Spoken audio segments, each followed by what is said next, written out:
चलो जी, uh very good morning all of you. करें स्टार्ट अपने कॉन्सेप्ट को। Yes ma'am. चलो जी, यस मैम। क्लास में क्या कुछ पढ़ लिया था हमने? बेंचमार्क आपको तक पढ़ा था। वीडियो मिल गया? नहीं, नो मैम। नो मैम, दो ही है। थर्ड भी मिल जाएगा, दो ही थर्ड आए। के साथ साथ फोर भी मिल जाएगा, दोनों इकट्ठे लगाना। Screen ma'am visible? Gap. Yes ma'am. Easily सारे वर्ड्स दिख रहे हैं? Yes ma'am. Yes ma'am. Start करते हैं। बेंचमार्क तक हम लोग कर चुके हैं और बेंचमार्क से आगे स्टार्ट करते हैं। फिर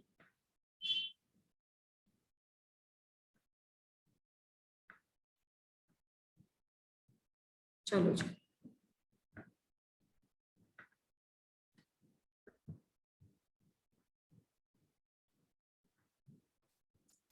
आगे है हमारे पास थर्ड टर्म जो है ब्रांड।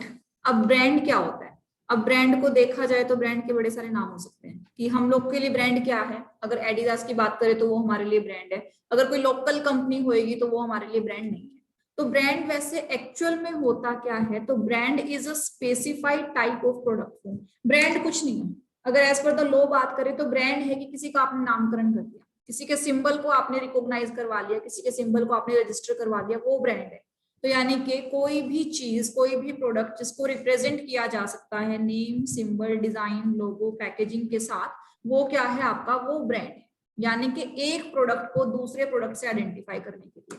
सपोज आप सबको कोल्ड ड्रिंक्स बड़ी पसंद है, सारी कोल्ड ड्रिंक सेम बोतल में आती है, ठीक है? किसी में काले रंग की है, किसी में सफेद रंग की है, किसी में ऑरेंज कलर की है, काली भी 3-4 तरह की है। तो आपने जो last time cold drink P थी आपको वही पीनी है। दुकान पे जाके क्या बोलोगे? मुझे तो वही वाली बोतल चाहिए जो मैंने कल ली थी। तो वो बेचारा दुकानदार कैसे ढूंढ के देगा वही वाली बोतल जो आपने कल पी थी? तो उस चीज को बाइफरकेट करने के लिए यहाँ पर क्या रखा? यहाँ पर एक नाम रख दिया। उस नामकरण को बोल दिया गया जी हमने किसी की ब्रांड वैल्यू रिकॉग्नाइज कर ली, हमने किसी का क्या बता दिया? हमने किसी का ब्रांड बता दिया। ठीक है जी, तो उस चीज को बोल दिया गया ब्रांड।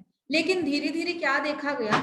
कुछ ब्रांड तो ऐसे हैं, अपना माइक ऑफ कर लीजिए, कुछ ब्रांड तो ऐसे हैं जिनकी वैल्यू बड़ी अप चली गई, कुछ ब्रांड ऐसे हैं जो कांस्टेंट पे चले गए, कुछ बड़े चीपेस्ट होते हैं जो नीचे ही रहते हैं। ठीक है, तो जो नीचे रहते हैं उनको हम ब्रांड नहीं बोलते अपनी लोकल लैंग्वेज में।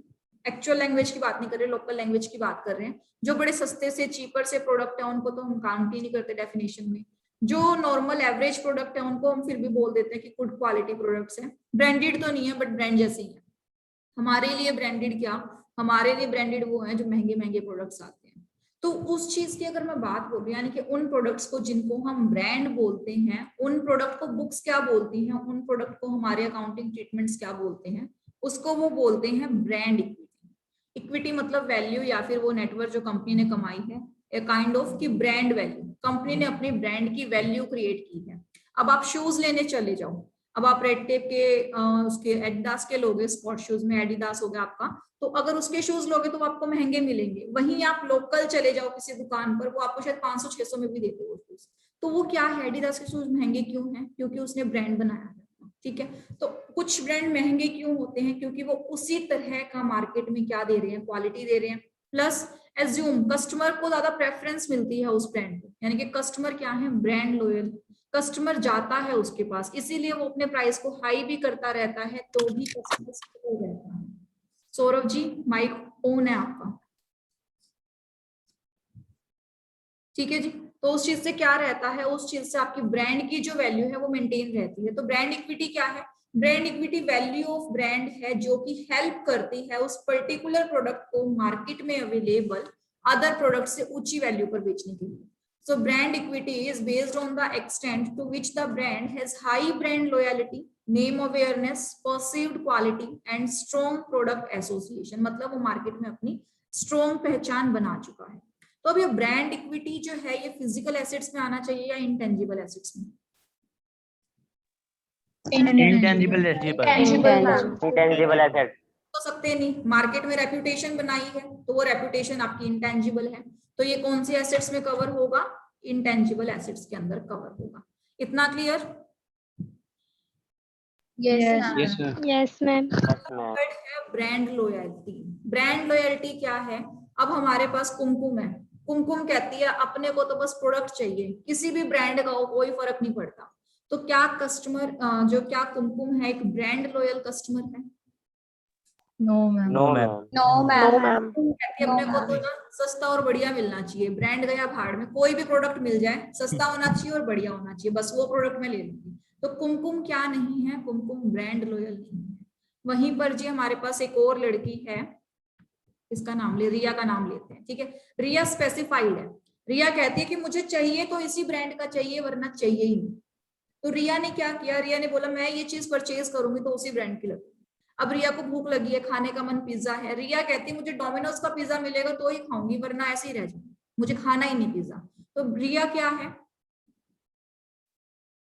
Yes. तो ब्रांड लॉयल्टी क्या है? A strong motivated and long standing decision of the customer to purchase a particular product और सर्विसेज, कि मैं इसी पर्टिकुलर प्रोडक्ट को ही परचेज करूंगी, इसके अलावा कोई परचेज नहीं करूंगी। तो उस चीज को बोला जाता है क्या? ब्रांड लॉयल्टी, ठीक है। उसके बाद एक और मिलता जुलता वर्ड है, that is brand recognition. Brand recognition क्या है? अब मार्केट में कोका कोला है, आप सबको पता है। क्या कह रहे हो? मैम ब्रांड लॉयल्टी एक बार दोबारा समझा दो। पहले क्यों नहीं समझी? मैम नेटवर्क प्रॉब्लम थी। नेटवर्क स्ट्रॉन्ग करो भाई। चलो जी।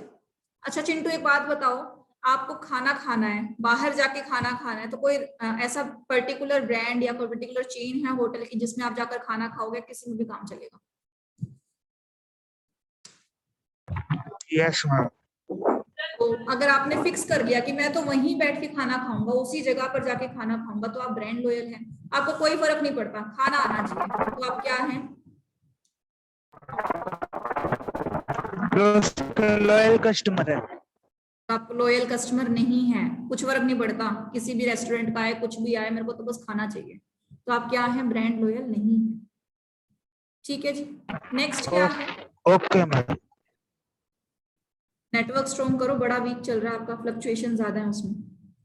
नेक्स्ट क्या है हमारे पास? Brand recognition. अब आप सबको पता है मार्केट में डोमिनोज है,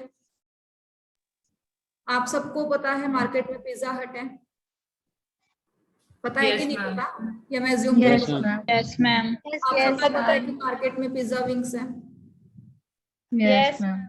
तो वो क्या है? वो अलग अलग ब्रांड एग्जिस्ट करते हैं और एक कस्टमर जो है वो रिकॉग्नाइज करता है कि हाँ इस टाइप का नेम अवेलेबल है मार्केट में। So it is a customer's awareness that a brand exist and is an alternative to purchase. तो जब हम लोग एडवर्टाइजिंग करते हैं तो हम अपने ब्रांड को रिकॉग्नाइज करने की कोशिश करते हैं ताकि कस्टमर क्या हो जाए? अवेयर हो जाए कि भाई ठीक है ये प्रोडक्ट तो है, इसके साथ दूसरी ब्रांड का भी सेम प्रोडक्ट आता है। तो कस्टमर की अवेयरनेस को बढ़ाने के लिए क्या काम आता है हमारे पास? Brand recognition. अगर हम पूछें कि इस ब्रांड को कोई जानता है तो एक वेल नोन ब्रांड है तो उस ब्रांड की रिकॉग्निशन कैसी है? हाई है। जिस ब्रांड की रिकॉग्निशन हाई होती है तो मोस्ट प्रोबेबली उसका परचेज रेट भी मार्केट में धीरे धीरे इंक्रीज होता रहता है। जिस प्रोडक्ट को कोई जानता ही नहीं उसको क्या परचेज करेगा? वो जिसको सब जानते हैं उसी को परचेज करेंगे ना। क्लियर? Yes, ma'am. नेक्स्ट क्या है हमारे पास? नेक्स्ट है हमारे पास जी बिजनेस मॉडल। अब बिजनेस मॉडल क्या होता है? बिजनेस मॉडल होता है कि बिजनेस हम जो मैनेज करते हैं, that is our business model, कि किस तरीके का बिजनेस हम मैनेज करेंगे, यानी कि मैनेजमेंट की स्टोरी लाइन हो सकती है। Uh company's business model is management story line for how the strategy will be a money maker, कि हमारा बिजनेस किस तरह से काम करेगा, मार्केट में किस अप्रोच पे काम करेगा, वो हमारा बिजनेस मॉडल है। बिजनेस करने का तरीका बोल दो इसको। तो बिजनेस मॉडल क्या रहेगा? मैनेजमेंट की पॉलिसी है कि हम किस तरह की स्ट्रेटेजीज अपनाकर अपना बिजनेस मार्केट में करेंगे। ठीक है। ये जो बच्चे क्या हुआ? स्टोरी लाइन मतलब मैनेजर्स जो हैं किस पॉलिसीज पे अपना काम कर रहे हैं, मतलब मैनेजर क्या चाहते हैं, मैनेजर का पॉइंट ऑफ व्यू क्या है। मैम एक बार फिर से बताना ये। एक बात बताओ पहले, ये जो बच्चे लेट आ रहे हैं वो लेट क्यों आ रहे हैं? क्लास का टाइम नहीं पता था या फिर क्लास लगाने का मन नहीं था?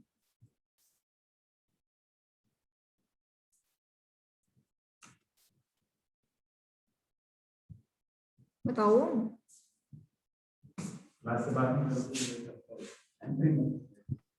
नेटवर्क इशू था, कनेक्ट नहीं हुआ। किसका नेटवर्क इश्यू था? कुमकुम का? मैम हम तो स्टार्टिंग से ही क्लास में।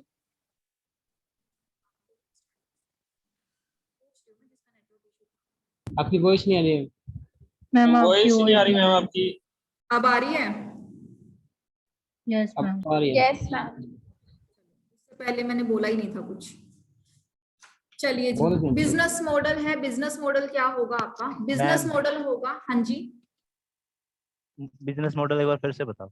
बिजनेस मॉडल ही करवा रही हूँ बच्चे। तो बिजनेस मॉडल क्या होगा आपका? बिजनेस मॉडल होगा कि हम किस तरीके से मार्केट में बिजनेस लेकर जाएंगे, हमारी क्या स्ट्रेटेजीज रहेगी, यानी कि बेसिकली क्या है, मैनेजमेंट की स्टोरी लाइन, मैनेजमेंट किस डायरेक्शंस में काम करेगी, मैनेजमेंट किस तरह से काम करना चाहती है, that is our business model. हम लोग किस पॉलिसीज पे काम करेंगे, वो हमारा बिजनेस मॉडल है। अच्छे तरीके से काम करेंगे, बुरे तरीके से काम करेंगे, क्या प्रोडक्ट बेचेंगे, क्या नहीं बेचेंगे, वो सब हमारा बिजनेस मॉडल में इंक्लूड आएगा। ठीक है, चलो जी नेक्स्ट पे चलते हैं। नेक्स्ट क्या है हमारे पास? Business portfolio. पोर्टफोलियो का मतलब क्या बताया था अजय? अजय बताएगा पोर्टफोलियो का मतलब क्या था?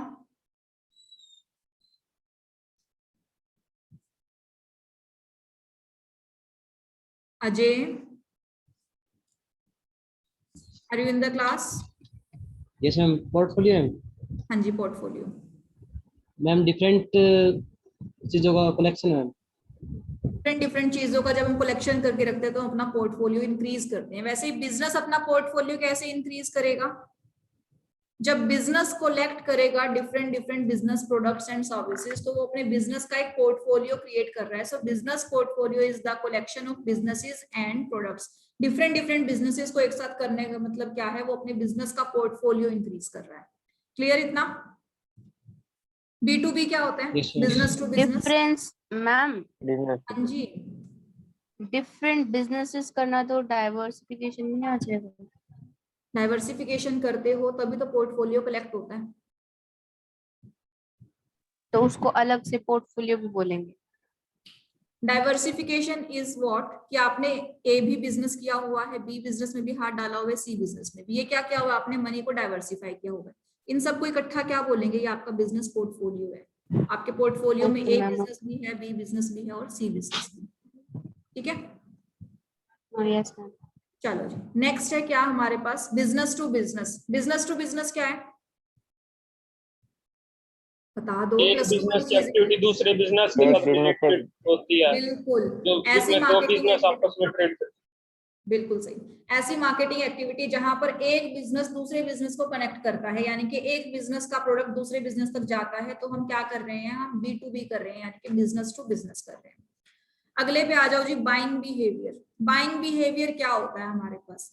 बाइंग बिहेवियर, लक्ष्मी आप बताइए। मैम वो क्या बिहेवियर रखता है किसी भी प्रोडक्ट को खरीदने के टाइम पे? चलो जी, क्या होता है कि एक प्रोडक्ट है ए, ठीक है। अब यहाँ पर है हमारे पास कौन? चलो कुमकुम ही है। कुमकुम थोड़ा सा कंफ्यूज रहती है। अब कुमकुम को ए प्रोडक्ट अच्छा लग रहा है, क्या सिर्फ अच्छा लगना इस बात का सबूत है कि ये बाइंग बिहेवियर है इसका?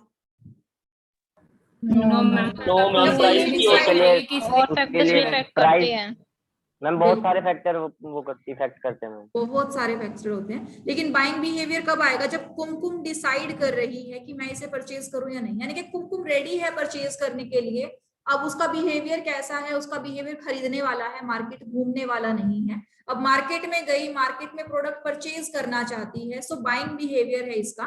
तो बाइंग बिहेवियर क्या कहता है? Concerns the process that buyers go through when deciding weather और नॉट टू परचेज गुड्स और सर्विसेज।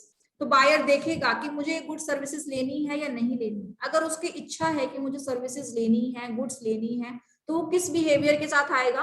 वो बाइंग बिहेवियर के साथ आएगा। वरना कुमकुम लहलाती जाएगी मार्केट में, प्रोडक्ट्स देखेगी अच्छे हैं, वापिस शेल्फ पे रखे और अपने घर। जैसे हम मॉल में विंडो शॉपिंग करने जाते हैं तो सारी विंडोज देखाते हैं, लेकर कुछ नहीं आते। उस टाइम हमारा बिहेवियर क्या नहीं होता? बाइंग नहीं होता। लेकिन जब हम खरीदने जाते हैं तो हमारा प्रोडक्ट हमारा बिहेवियर अलग होता है, और हमारा बिहेवियर इन्फ्लुएंस होता है कैसे, बड़े सारे एक्सटर्नल फैक्टर से।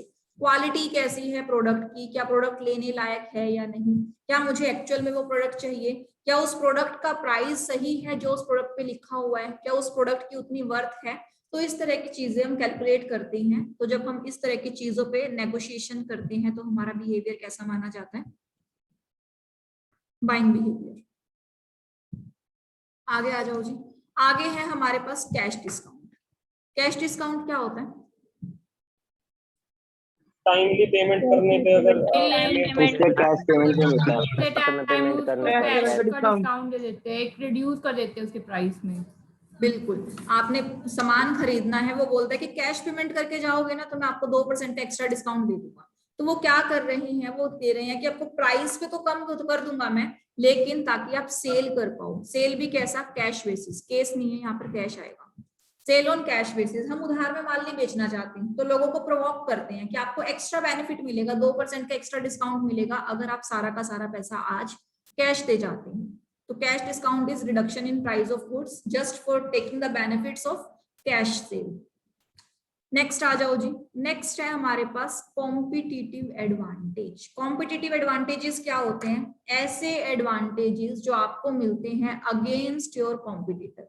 यानी कि कोई भी बंदा आपके लिए अगर लॉयल है, एक प्रोडक्ट है ए, एक प्रोडक्ट है बी, दोनों के बीच में तगड़ा कंपटीशन है, और जो हमारा बायर है वो अगर ए का प्रोडक्ट लेता है तो ए को जो एडवांटेज मिल रहे हैं वहां पर ड्यू टू कंपटीशन मिल रहे हैं। कंपटीशन की वजह से इसने क्या अपने प्रोडक्ट्स को एक्सेल किया होगा या कुछ नई इंडस्ट्री टर्म्स आई होंगी। तो कंपटीशन के ऊपर जो आपको एडवांटेजेस मिले वो क्या होते हैं, हमारे कॉम्पिटिटिव एडवांटेजेस होते हैं। नेक्स्ट क्या है हमारे पास, कॉम्पिटिटिव पोजीशंस। अब कॉम्पिटिटिव पोजीशंस क्या होती है? कॉम्पिटिटिव पोजीशंस का सीधा साधा मतलब ये है, आपकी औकात इतनी है कि मार्केट में आप कॉम्पिटिटर कहलाने लायक हैं। यानी कि मिस्टर ए है, मिस्टर ए मार्केट में अच्छी पोजीशन होल्ड करता है।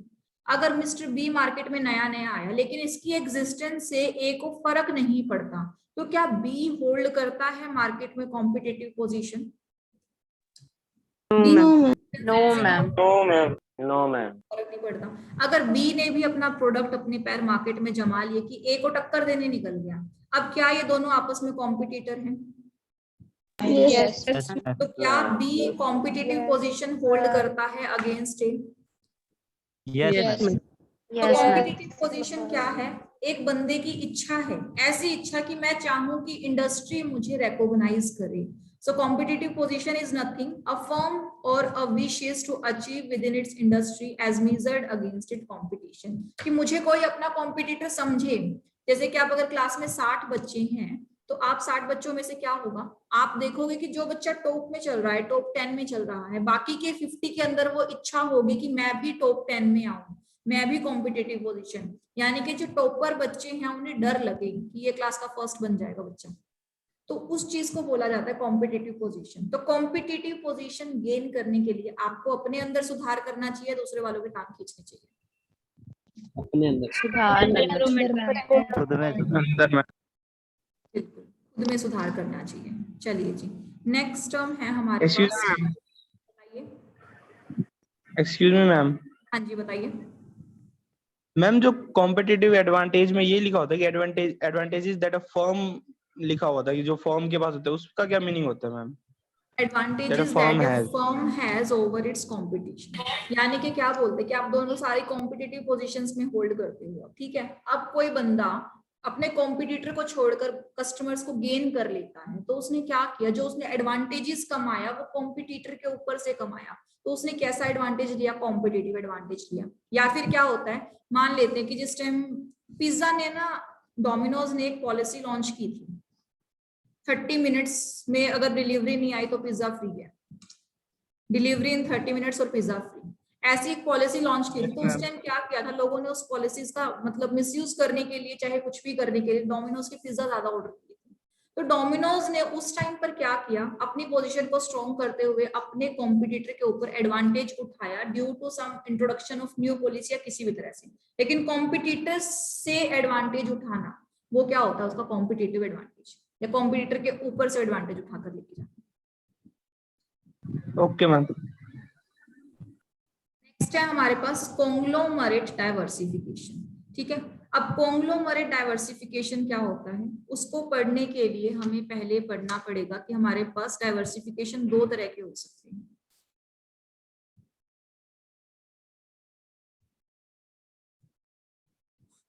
डाइवर्सिफिकेशन कैसे हो सकते हैं, अब आप एक इंडस्ट्री हैं, सपोज आप कार मैन्युफैक्चर करती हैं, ठीक है, ए कंपनी है वो भी कार मैन्युफैक्चर करती है, कंपनी बी है वो भी क्या करती है, वो भी कार मैन्युफैक्चर करती है। तो ए कंपनी ने क्या किया, ए कंपनी बी कंपनी में जाकर क्या हो गई, मर्ज हो गई, आपस में मिलकर बिजनेस करने लगे। तो इन्होंने क्या किया, जिस लाइन में ये है उसी लाइन में जाकर मर्ज हो गई। तो इन्होंने कैसा मर्जर किया, इन्होंने मर्जर किया हॉरिजॉन्टल। कैसा मर्जर किया, हॉरिजॉन्टल। कार मैन्युफैक्चरर है, अब जब ये कार मैन्युफैक्चर करता है तो कुछ प्रोडक्ट्स अपने सप्लायर से भी लेता है। तो अगर ए अपने सप्लायर के साथ जाकर मर्ज हो जाए, मतलब सारे प्रोडक्ट्स खुद के पास तो होंगे नहीं, कुछ प्रोडक्ट्स इसके सप्लायर के पास भी होंगे। ठीक है, अब मान लेते हैं बी जो है वो ए का सप्लायर है, अगर ए और बी आपस में जाकर मर्ज हो जाए तो इसको किस तरह का मर्जर बोलेंगे, वर्टिकल। वर्टिकल। वर्टिकल। अब आप कॉन्ग्लोमरेट में क्या करोगे, ना आप वर्टिकल ना हॉरिजॉन्टल, मतलब इन चीजों में पढ़ते ही नहीं हो, आपने ये भी मर्जर किया हुआ है, ये भी मर्जर किया हुआ है, मतलब तरह तरह के प्रोडक्ट्स लिए हुए हैं, अपने कस्टमर, अपने सप्लायर, अपने कॉम्पिटिटर, सबके साथ मिलकर आपने मर्जर किया हुआ है। तो आपने कैसा मर्जर कर लिया, कॉन्ग्लोमरेट। जो बड़ी बड़ी कंपनीज होती हैं उनमें आपको अक्सर ये नाम देखने को मिलेगा, अगर आप उनका डीपली रिसर्च करेंगे इन फ्यूचर कभी भी, तो आपको वहां पर मिलेगा कॉन्ग्लोमरेट डाइवर्सिफिकेशन। मतलब इसने बड़े सारे बिजनेस उठाए हैं, ये अपने सप्लायर का भी जिम्मेदारी खुद ही देता है, खुद ही प्रोडक्ट मैन्युफैक्चर कर रहा है, खुद ही मार्केट में निकाल रहा है, यानी कि mixture of vertical plus horizontal is known as what, conglomerate. दोनों को इसने मिक्स कर लिया। क्लियर इतना? Yes ma'am. Yes ma'am. Horizontal, vertical and conglomerate clear? कोई डाउट है इसके अंदर? मैम एक बार वर्टिकल मर्जर करना रिपीट। वर्टिकल वर्टिकल में क्या होता है, अच्छा वर्टिकल में ये बताओ कि आप सेम पोजीशन पे काम नहीं करते, आप क्या करते हो, अपने से ऊपर या अपने से नीचे वाले से बात करोगे। क्लियर इतना? मैम नीचे वाले से भी कर सकते हैं, अपने ऊपर से अपने नीचे से। मान लेते हैं, ये माइक ऑफ करो पहले तुम, किसका ऑन है। मान लेते हैं बी जो है सप्लायर है और ए माल बनाकर सी को बेचता है। अब सी क्या है, इसका कस्टमर है, ठीक है। अब ए चाहे तो बी में मर्ज हो, ए चाहे तो सी में मर्ज हो, दोनों ही तरह का मर्जर क्या है, दोनों ही तरह का मर्जर वर्टिकल होगा। वर्टिकल का मतलब है कि आप एक वर्टिकल के अंदर यानी कि ऐसे स्ट्रेट ऊपर नीचे हिरार्की के अंदर जाकर मर्ज होते हो, या तो अपने से ऊपर वाले में या अपने से नीचे वाले में। हॉरिजॉन्टल का मतलब सेम लेवल पे, यानी कि अपने ही कॉम्पिटिटर के साथ जाकर मर्ज हो गए। कॉन्ग्लोमरेट में क्या है, आपका इन दोनों में से कोई नहीं है, मिक्सचर हो सकता है, हॉरिजॉन्टल भी हो सकता है, वर्टिकल भी हो सकता है। जब समझ में ना आए कि वो हॉरिजॉन्टल है, वर्टिकल हुआ या मिक्सचर हुआ, तो वो क्या है, वो कॉन्ग्लोमरेट है। ठीक है, तो यानी कि हॉरिजॉन्टल और वर्टिकल का मिक्सचर। क्लियर इतना? Yes ma'am. Excuse me ma'am. Yes ma'am. Ma'am तो अगर नाम कोई लेकर जैसे बोला करो, मुझे ना नाम नहीं सुनाई देता। मैम सौरभ। सौरभ, मैम जैसे कि टाटा मोटर्स है जो कार्स बनाती है, वो किसी रबर की उसमें जो टायर्स बनाती है उसके साथ मर्ज होगी, तो वो क्या वर्टिकल होगा? वर्टिकल होगा बिल्कुल, क्योंकि वो अपने सप्लायर के साथ जाकर मर्ज होगी ना, उसको वरना वहां से परचेज करने पड़ते टायर्स। और वो टाटा अगर टोयोटा या फिर मारुति इन्हीं के साथ किसी के साथ मर्ज होती तो वो हॉरिजॉन्टल होता। वो हॉरिजॉन्टल होगा। ठीक है मैम। ठीक है, सो कॉन्ग्लोमरेट डाइवर्सिफिकेशन, कॉन्ग्लोमरेट का मतलब तो हम समझ चुके हैं। Yes ma'am. समझ चुके हैं, चलो जी। Yes, तो कॉन्ग्लोमरेट डाइवर्सिफिकेशन क्या है? कॉन्ग्लोमरेट डाइवर्सिफिकेशन का मतलब है strategy of growing a firm by acquiring other firms for investment purpose, यानी कि हमने दूसरी फर्म्स को उठा लिया यूजिंग लिटल और no anticipated synergy with the acquired firm, यानी कि या तो कम बेनिफिट होगा या कोई बेनिफिट नहीं होगा। क्या होता है इसका एंटिसिपेटेड सिनर्जी का मतलब होता है 2 + 2 कितने होते हैं? 4 साइनर्जी का मतलब है कि हम 2 + 2 5 बनाएंगे, यानी कि जब हम अपने कॉम्पिटिटर के साथ मर्ज होते हैं तो हमारे आधे खर्चे कम हो जाएंगे, यानी कि सेम फिक्स्ड कॉस्ट अगर हमारा कॉम्पिटिटर भी लगा रहा है वो तो आधी रह जाएगी या फिर 1.5 गुनी रह जाएगी, डबल तो नहीं लगेगी। नो कहीं मैम। ना कहीं हमारा खर्चा रिड्यूस होगा और प्रॉफिट हमारा इंक्रीज होगा, क्योंकि 2 कैपेसिटी हो गई हमारे पास, मार्केट में डबल सप्लाई हम कर पाएंगे। तो हमने क्या किया वहां पर, हमने कर दिया 2 और 2 5। इस चीज को बोला जाता है साइनर्जी इफेक्ट, यानी कि जब मिनिमम एफर्ट्स लगाकर मैक्सिमम प्रॉफिट गेन किया जाए। क्या बोलते हैं इसको? साइनर्जी का मतलब समझ में आया? मेरे को बाद में कोई व्हाट्सएप पे नहीं पूछेगा कि साइनर्जी का इफेक्ट का मतलब बता दो, यहीं पे पूछ लो जो पूछना है, ठीक है? चलो जी आगे करते हैं। आगे क्या है हमारे पास? आगे कंजोर्टियम। बताओ बताओ। मैम जैसे हम कोई और बिजनेस कर रहे हैं और किसी और टाइप के बिजनेस से हम मर्ज होते हैं तो वो डाइवर्सिफिकेशन होती है। कोई और बिजनेस कर रहे हैं और हम क्या कर रहे हैं मैम? जैसे अलग अलग टाइप के बिजनेस, उनका मैम दोनों का ही मतलब कोई और चीज बनाता है और दूसरा कोई और चीज बनाता है, हाँ, तो उसको दोनों आपस में कोई डाइवर्सिफिकेशन बोलते मिलते जुलते तो है नहीं, तो इन लोगों ने क्या किया, इन लोगों ने कॉन्ग्लोमरेट डाइवर्सिफिकेशन कर हैं। ओके मैम ठीक है। दोनों का बिल्कुल ही मिलता जुलता नहीं है, डिफरेंट डिफरेंट बिजनेस एक्वायर किए इन्होंने। Okay ma'am. आगे चलते हैं। नेक्स्ट टर्म क्या है हमारे पास? Next term is consortium. अब ये जो कंजोर्टियम है वो क्या कहता है? बच्चों ये पीडीएफ बंद हो गई थी, पीपीटी बंद हो गई थी, तो मुझसे अब तक जो करवाया है उसकी वो मत मांगना। इंक पीडीएफ, वैसे भी ज्यादा कुछ इंक में करवाया नहीं, सिर्फ एक कॉन्ग्लोमरेट वाला करवाया था, तो आई होप आपने लिख लिया होगा वो। Yes ma'am. Yes ma'am. चलो जी, कंजोर्टियम का मतलब क्या होता है? कंजोर्टियम का मतलब होता है ग्रुपिंग करना। कंजोर्टियम का मतलब क्या है? ग्रुप्स बनाना, बिजनेस ग्रुप्स बनाना, उन सबको बोला जाता है हमारा क्या? कंजोर्टियम। अब मिस्टर ए है, मिस्टर बी है, मिस्टर सी है, मिस्टर डी है, मिलकर अगर व्यापार करते हैं तो इन्होंने आपस में क्या बना लिया? इन्होंने अपनी ग्रुप्स बना ली, कंजोर्टियम बना लिया। तो कुछ कंपनीज मिलकर किसी पर्टिकुलर पर्पस के लिए अगर कॉम्बिनेशन करती हैं तो वो क्या करती हैं? वो कंजोर्टियम करती हैं। आपस में अपनी एक टेक्नोलॉजी शेयर करती हैं तो वो क्या करती हैं? कंजोर्टियम करती हैं। क्लियर इतना? यानी कि आपने किसी पर्टिकुलर पर्पस से हाथ मिलाए तो आपने क्या किया? आपने कंजोर्टियम, यानी कि आपने अपना एक ग्रुप क्रिएट कर लिया। Okay ma'am. ठीक है? Yes ma'am. तो कंजोर्टियम डन। उसके बाद नेक्स्ट है मार्केट फॉर द कंज्यूमर। तो कंज्यूमर मार्केट कौन सी होगी? ऐसी मार्केट जो कंज्यूमर के लिए बनी है। कंज्यूमर कौन? जो अल्टीमेटली हमारा प्रोडक्ट क्या करता है?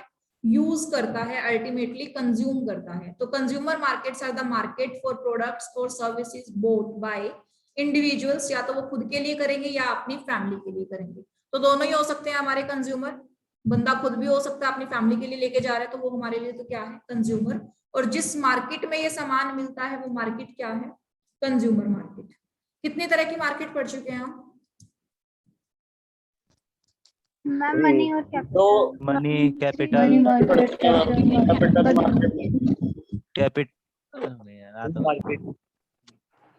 Market, capital market, consumer market, thin market, one sided market.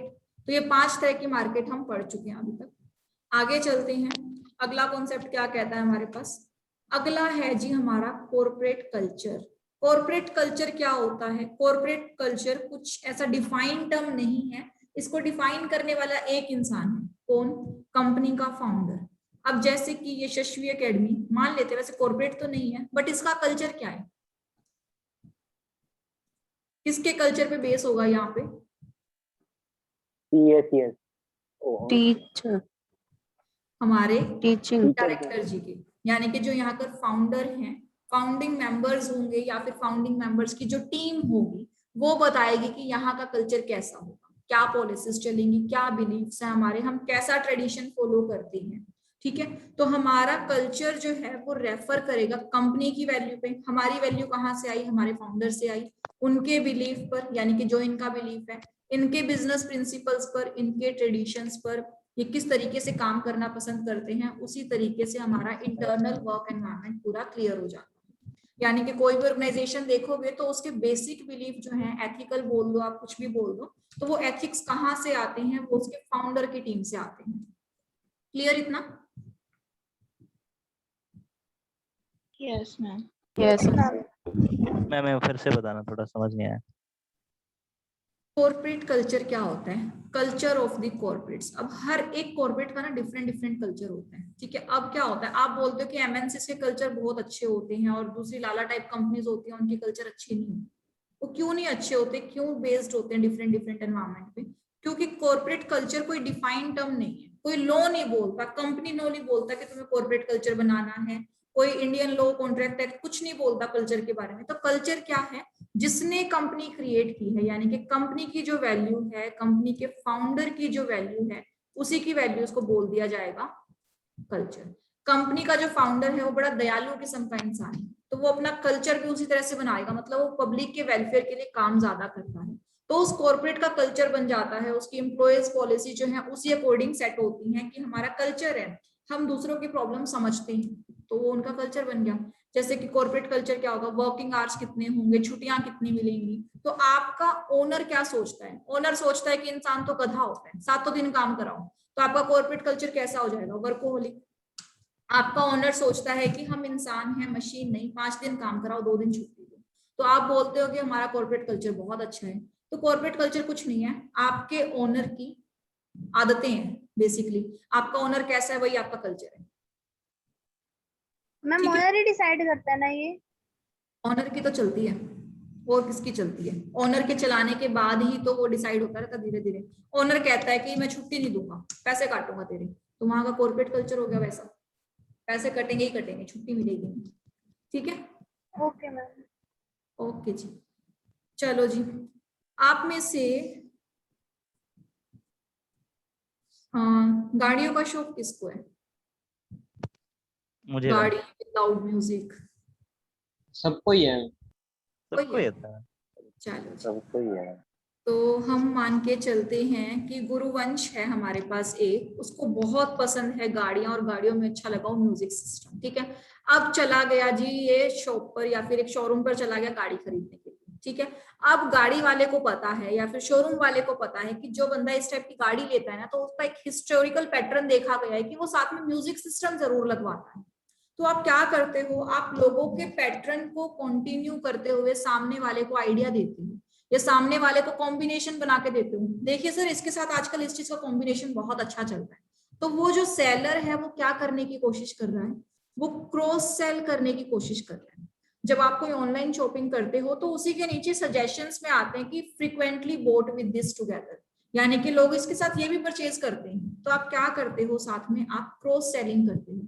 मैं लैपटॉप लेने जाती हूँ, वो तरह तरह के एक्सेसरीज दिखाता है, साथ में स्पीकर्स दिखाता है, साथ में बोलता है कि आप इसके लिए हेडफोन ले जाओ, तो अलग अलग चीजें साथ में चिपकाने की कोशिश करता है।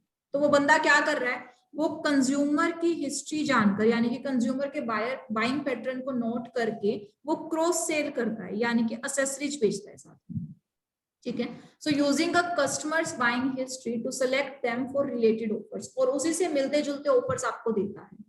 जैसे कि आप ड्रेसेस परचेज करने के लिए गए, ड्रेस परचेज करने के लिए अब लड़कियों की कईयों की आदत होती है कि वो मैचिंग हील्स लेती हैं, तो उन्होंने साथ में रख लिया कि आप ये ड्रेस लो, इसके साथ मैचिंग हील्स या मैचिंग बैंगल्स या मैचिंग एक्सेसरीज जो भी हैं वो साथ में चिपका देते हैं। तो वो क्या कर रहा है? वो क्रॉस सेल कर रहा है।